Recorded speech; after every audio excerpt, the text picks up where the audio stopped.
Ingresamos de esta manera a nuestro ciclo sobre los desafíos de la vida. Hoy más que nunca también tiene que resonar en nuestro corazón y en nuestra mente, porque son los dos factores que originan la posibilidad de convertirse. Esas palabras que son tan de Dios y son aquellas que encontramos en Lucas 15:7, hay más alegría en el cielo por un pecador que se convierte que por 99 justos que no necesitan penitencia. Qué lindo escuchar esto, ¿no? Es decir, cómo siempre el Señor va detrás del pecador que se quiere convertir. Pecadores seremos toda la vida, pero el proceso de conversión es lo que permite esa transformación interior. Y nosotros decíamos que frente a los desafíos de la vida, siempre nos conviene tener en cuenta que reaccionamos de distintos modos. La reacción que estamos desde hace varios programas profundizando es el retraimiento, que pasa cuando uno se paraliza frente a un desafío. Bueno, muchas veces sucede que la mente no tiene elementos para espadear ciertas situaciones, entonces se retrae, se paraliza. De ahí más la necesidad de la formación, porque cuanto mayor formación interdisciplinaria, como la que tenemos, va ingresando en nuestra mente, también más elementos tendremos a nuestro alcance para poder arremeter en algunos casos o confrontar en otros ciertas situaciones de vida. Claro está que, como dije en algunas ocasiones de la carta a los Romanos 12:2, no sigan la corriente del mundo en que vivimos, sino más bien, dice San Pablo, transfórmense a partir de una renovación interior. Así sabrán distinguir cuál es la voluntad de Dios, lo que es bueno, lo que agrada, lo que es perfecto. Es decir, que para poder hacer un discernimiento día a día en nuestros desafíos, si no hay una transformación interior, se presenta un caos al interior de la persona. Y paralelamente me vino a la mente, cuando repasaba lo que iba a decir en cada bloque, específicamente en este, que junto con Romanos 12:2 yo pondría la carta de Santiago 4:4, que dice: corazones adúlteros, ¿no saben que haciéndose amigos del mundo se hacen enemigos de Dios? El contexto es, algún día voy a explicar la carta de Santiago más en detalle, a quiénes va dirigida, por qué, pero nosotros vamos a extrapolar elementos que nos vienen bien. El corazón adúltero no se refiere al adulterio en sí. El corazón adúltero es el corazón que se desordena.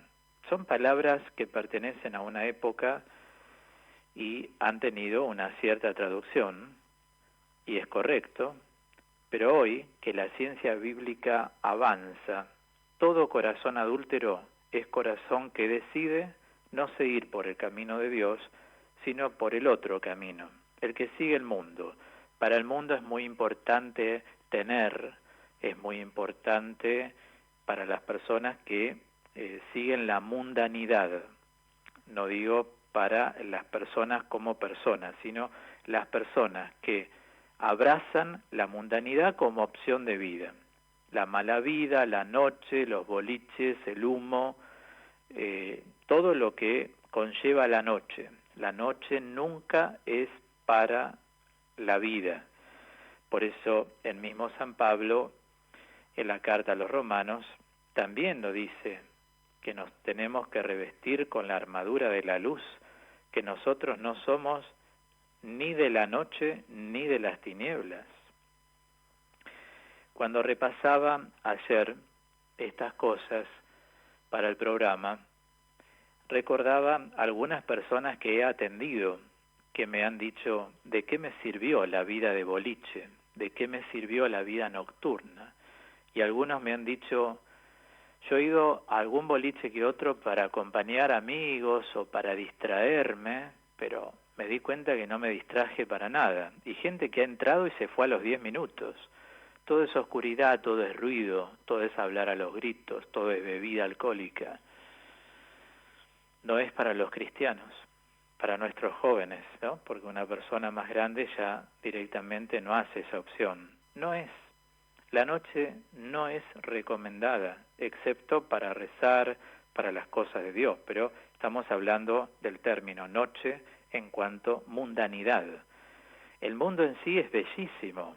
Tanto amó Dios al mundo, la palabra mundo quiere decir cosmos en griego, quiere decir orden entonces.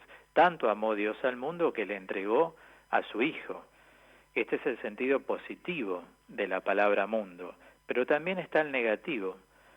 Cuando Jesús dice, mi reino no es de este mundo, como ustedes, o sea, los que me siguen, tampoco son del mundo. O sea, nosotros somos de Jesús.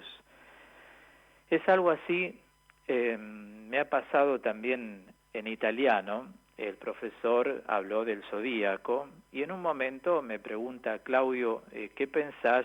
¿Cuál es tu opinión? ¿De qué signo sos? Y yo le dije, no soy de ningún signo porque no creo en los signos. O sea, el cristiano tiene que dar profesión de su fe. Está prohibida la astrología en la Biblia. Deuteronomio 18:10. No ha de haber en ti nadie que haga pasar a su hija por el fuego, ni que practique adivinación ni astrología, como tampoco evocadores de muertos, dice la palabra. Todo esto es abominable para Dios. Abominable quiere decir que le da asco a Dios. Entonces le dije al profesor, bien, por supuesto, en un tono normal, y entiendo que la gente también, a veces por curiosidad, dice, yo no me siento identificado, yo no soy pertenencia de ningún símbolo y ni signo del zodíaco. Entonces cuando uno dice yo soy de, y dice el signo, de algún modo le está dando culto. Es una forma de idolatría. Yo soy de Cristo.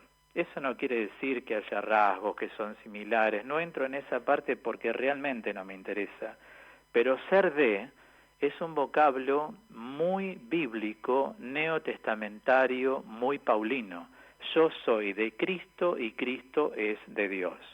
Es decir, cuando a mí me preguntó el profesor de italiano, yo no me puse mal, ni nervioso, ni de ninguna manera me fastidié. Simplemente di el testimonio que no soy soy solo de Cristo. ¿Entienden? O sea, es muy importante no hacer sincretismo en la vida. Sincretismo quiere decir mezcla. Una mezcla de yo soy de tal signo, pero también soy cristiano. Yo soy de significa ser de, es pertenencia. Por eso uno tiene que pensar las cosas que dice cuando uno habla, tiene que pensar siempre las cosas que está diciendo. Sobre todo que sabemos que en torno a la astrología, que no es astronomía, aclaro, dicho sea de paso, y les di la cita bíblica para que todos tengan siempre donde fundamentar su fe y así vayan creciendo. Es decir, no podemos quedar bien con todos. En la vida de fe, si no hay depuración, no se puede seguir este camino de santidad que Jesús nos propone. Entonces, el corazón adúltero de Santiago 4:4 es justamente el corazón inclinado al desorden. Cuando dice, no saben que haciéndose amigos del mundo, o sea, de todas las cosas propias de la mundanidad, se hacen enemigos de Dios. ¿En qué sentido enemigos? Porque al admitir la mundanidad, uno está rechazando el Evangelio. Entonces, esto es lo que tiene que quedar claro. Nosotros esto lo tenemos que ir viendo. Hay personas que a veces tienen sus costumbres, tienen sus creencias, y lo digo con delicadeza y respeto a la persona como persona humana, pero sí como formador y teólogo tengo que dejar, porque esto es mi campo, la Biblia. Los teólogos lo que más estudiamos es la Biblia, pero también a nivel científico, porque es el arma principal del teólogo. Entonces es fundamental que las personas que se forman conmigo, a través, en este caso, del programa, de la radio, siempre sepan las cosas tal cual son y las piensen y se las replanteen, porque o le damos el corazón al mundo o se lo damos a Dios. El hecho de dárselo a Dios no quiere decir que no va a haber una batalla, como dice claramente, ¿no?, la carta a los Efesios. O sea, hay varias herramientas, pero dice San Pablo que la palabra es casco de salvación y es espada del Espíritu. O sea, para mantener el alma erguida frente a los desafíos de la vida, tenemos que ser hombres bíblicos. No saber algunas partes sueltas de la Biblia, sino conocer en su totalidad. Por eso está, como en todas las cosas, la gente que toca de oído y la gente que se profesionalizó en algo. No es lo mismo, por ejemplo, yo toco guitarra de oído. Alguna vez estudié un poquito de música, 1 año de guitarra, estudié piano también, pero quiero decir, si yo tengo que decir cómo tocas la guitarra, Claudio, de oído, hace mucho que no la toco, pero durante años y años dirigí asambleas de oración, hemos cantado, he punteado, he tocado, pero de oído. No me puedo comparar con un guitarrista o un profesor de guitarra que estudia como debe ser. En la fe lo mismo, nada más que en la fe ustedes se dan cuenta que las personas se dan como ese permiso de opinar y de decir y de hablar como maestros, cuando no han estudiado nunca, cuando algunos se formaron leyendo un librito, otro. Una cosa es profesar la fe y otra cosa es ubicarse en el lugar de maestro de la fe o de profesor de la catequesis o de profesor de teología. Digo, hay lugares desde los cuales no hay que hablar cuando uno no está preparado, justamente por la cantidad de errores que se transmiten. Ahora yo siempre me viene a la mente, creo en la gente. Yo creo que la gente no come vidrios, es decir, las personas, si estamos atentas, se nos pueden escapar algunas cositas, pero cuando se hacen comparaciones, ahí es donde uno se da cuenta. O sea, una cosa es una chica que se inicia en una academia a estudiar danza y otra cosa es una bailarina profesional. Se ve a la legua, no hace falta hablar demasiado, ¿no es cierto? Entonces yo sé que la gente a veces tiene sus costumbres, leer el horóscopo porque quiere enterarse, o qué le va a pasar, o las manos, o la tirada de cartas. Bueno, lamentablemente nada de eso tiene aval bíblico. Digo lamentablemente para el que lo hace, para el que está en eso. Hay que retirarse totalmente de esto. Por eso ser hombre bíblico significa seguir lo que Dios dice y ni siquiera hacer doctrinas paralelas.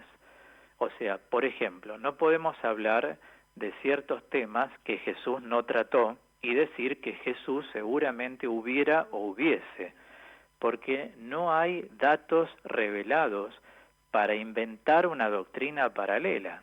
¿Entienden lo que digo? Entonces siempre hay que basarse en lo que dice la palabra. Recuerdo uno de mis profesores de Sagrada Escritura fue el padre Rivas, a quien, como todos mis profesores, he respetado siempre. En este caso me refiero de Sagrada Escritura, todas las materias que hemos tenido. Y él decía, no le hagan decir a la palabra algo que no dice. ¿Dónde lo dice? Es decir, a veces hay interpretaciones que son literales y que se van por las ramas, la gente lee, dice, yo leí toda la Biblia. Cuando a veces he escuchado eso, dije, bueno, ¿y qué te quedó? O sea, ¿cuál es el mensaje principal? Porque yo leí toda la Biblia significa tengo una gran confusión, porque la Biblia son 73 libros. Entonces, cuando la gente me ha dicho en los años, sí, yo leí toda la Biblia, digo, ay, hermano, hermana, ¿sabés lo que estás diciendo? ¿Qué habrás entendido? Porque están tan correlacionados, y si empezaste por el Génesis, toda genealogía, quién con quién se casó, te perdés totalmente. Si uno no es llevado por profesores, no tiene buen acceso a la palabra, lee cualquier cosa suelta, y así también se dicen cosas totalmente desproporcionadas. Y desde que salió la computadora, muchos dicen, yo leo, yo investigo en la computadora, pero para investigar tenés que ser profesional.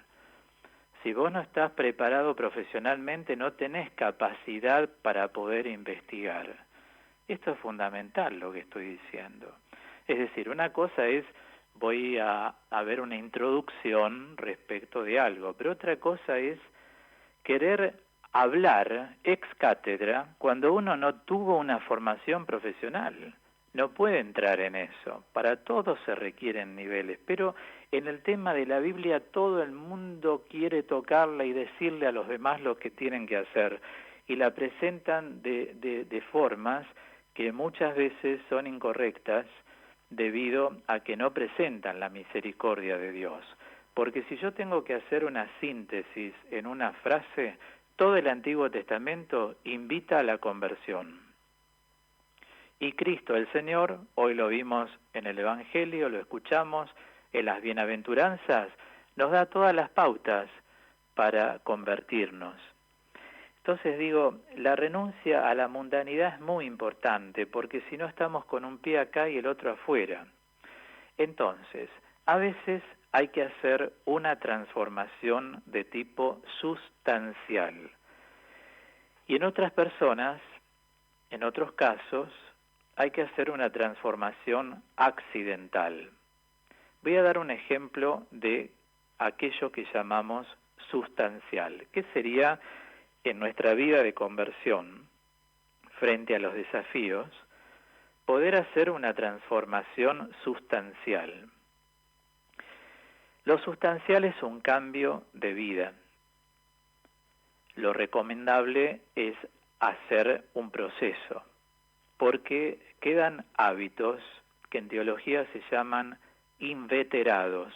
Inveterados significa instalados en la vida.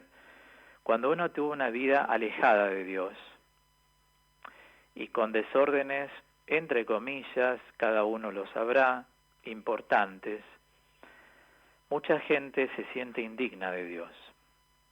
Y justamente lo que hay que hacer es ayudarlos a reivindicarse y sobre todo a rescatar su dignidad. Porque muchos dicen, con la vida que yo llevé, con la vida que yo tuve, con lo que yo hice, ahora ya es tarde, murió tal persona, murieron tales, ahora tengo tal edad. Son distintos argumentos. Y siempre les he dicho, nunca es tarde cuando la dicha es buena. O sea, ¿te gustaría morirte así o te gustaría morirte convertido o convertida? No, convertido o convertida. Bueno, entonces, adelante. Dios no pide que hagas un cambio de un día para otro, porque nosotros somos seres temporales, por lo tanto nos manejamos en las categorías éticas de espacio y tiempo. Para todo hay un espacio y hay un tiempo. Para la conversión también. Si lo más recomendable es un proceso, hácelo en etapas. Como les decía el domingo pasado, las personas que quieren una vida santa, según nos propone la Biblia y la Iglesia en su magisterio en años, tenemos que optar por las cosas de Dios. Decía Santa Teresa de Jesús que las personas espirituales, dice ella, deben reunirse para hablar de Dios, porque se van potenciando. Es por eso que cuando una persona está en el camino, tiene la necesidad de unirse con otros. Por ejemplo, ustedes y yo nos estamos reuniendo a través de Radio Amplitud. Todos los domingos a la noche es una gran familia, la familia de Dios. Y tenemos la necesidad, como ustedes me escriben, yo estoy parafraseando lo que dicen los oyentes. No veo la hora que llegue el programa, jamás dejaré de escucharlo, me encanta el programa, las cosas que me escriben en la semana, yo necesitaría varios programas para leerlas. Eso significa que hay una sed de Dios y que Dios les está indicando por dónde avanzar. Por lo tanto, hay que, en primer lugar, empezar a ser selectivo. Recordemos que ser selectivo no significa ser elitista. La persona selectiva elige lo que quiere. Comienza por priorizar. El primer paso es las prioridades, son las prioridades. Priorizar. ¿Qué quiero para mi vida hoy? Bueno, yo quiero una vida más ordenada. Yo quiero escuchar el programa todos los domingos. Cuando se levanten las cosas, quiero participar de teoterapia, quiero ir a los grupos de Claudio, supongamos, por algo estamos juntos, ¿no? A la noche, entonces puedo darme el permiso de hablarles con esta libertad interior. Tengo ganas de ir a los retiros todos los domingos porque me identifico con su formación. Muy bien, adelante, hacelo. Y por el momento, escuchá, entra al canal de YouTube, 500 audios o más, hay filmaciones en vivo, escuchá y pensá. No te pongas en lugar de juez, esto sí, esto no, escuchá y pensá, sé dócil a la palabra, porque uno cuando escucha lo nuevo, a veces se cierra, en lugar de abrirse y volver a escuchar para tratar de aprender. La docilidad es la capacidad de apertura, para dejarse enseñar por quienes más saben, ciertamente. Entonces digo, una transformación sustancial es un cambio de vida. Empezar a elegir todo lo que es de Dios. Empezar a participar todos los días de la misa, si podés andar a una parroquia, depende de cuántos pueden entrar en cada capilla o parroquia. Empezar a ver cosas de Dios por internet, participar de la misa todos los días, bájate la aplicación Liturgia de las Horas, escuchás el programa, ya son bastantes cosas. Ponerte a rezar, pero yo nunca lo hice, nunca recé así. Empezá a abrir tu corazón a Dios. Señor, Dios Todopoderoso y Eterno, te bendigo desde esta mañana, te doy gracias por este nuevo día. Nunca pienses, ¿qué van a decir? ¿Qué van a opinar los demás? Porque va a haber varios que con el dedo te van a señalar tu pasado desordenado. El innombrable se encarga de usar a la gente que no está en el camino para eso. Entonces varios te van a decir, ¿qué se te dio ahora? ¿Te querés hacer monja? A las mujeres, ¿no? Y por ahí varias sí se quieren hacer monja. Mirá si Dios te llama para ser monja, vos mujer que me estás escuchando. O algún hombre o varón lo invita a Dios a ser sacerdote o religioso, monje o consagrado. Pero digo, fuera de ese plano bien específico, Dios te llama a la conversión. Y varios te van a decir, vos que salías siempre, que le hiciste la vida imposible a tu mujer, a todas las novias, en el lenguaje que utilicen, siempre va a haber alguien que te va a marcar lo que vos fuiste, porque en realidad están queriendo desear ser como vos, pero te marcan tu pasado. No es buena gente. La gente que te marca tus errores no es buena gente, salvo aquellos con quienes estás creciendo. Porque aún para los errores hay modos de decir las cosas. Alguien te puede decir, en vez de decir, sos muy precipitado, ¿no? Cállate, no son formas, ¿no es cierto?, para hablar. Pero cuando la persona está bien, está bueno decirle, mira, ¿por qué no escuchas un poquito más? Una vez que yo termine, vos me interrumpís y ahí seguimos hablando. Es decir, eso es otra cosa. Yo me refiero a otros errores.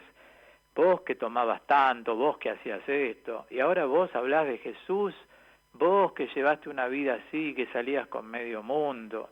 Tené cuidado porque esas voces siempre van a estar merodeando a tu alrededor. No importa, sos lo que sos ya hoy, porque Dios te llama a la santidad. Dios llamó a la santidad a todos, aún a los más desviados. Es algo grandioso. ¿Y la transformación accidental qué sería? Bueno, se llama transformación accidental a la posible modificación de matices de ciertas tendencias que desordenan. Matices de ciertas tendencias que desordenan. O sea, no son cambios radicales, son matices, son giros que tenés que dar en algunas cosas. Por ejemplo, No hablar es imposible, sin embargo podemos aprender a hablar lo justo, por ejemplo por teléfono o cuando estamos con alguien. No hablar, hablar y hablar, hablar lo sensato. Otro ejemplo, si somos ansiosos, al momento de manifestarnos a los otros, aprendamos a pensar y ordenar lo que queremos decir, para que los otros no reciban nuestra precipitación, nuestro desorden al hablar, que las personas reciban un orden al hablar. Si vos tenés la tendencia a criticar, matizalo, empezá a criticar menos hasta que ya no criticás. Tratá de ver lo bueno en las personas. Todos somos imperfectos, recordalo. Si tenés la tendencia siempre a juzgar, estamos hablando, por ejemplo, hoy de una consigna, igual que el domingo pasado, que ya la trataremos más adelante en el programa de hoy, la humildad. No digas cómo es el otro, fíjate vos, a vos mismo, cómo te ves.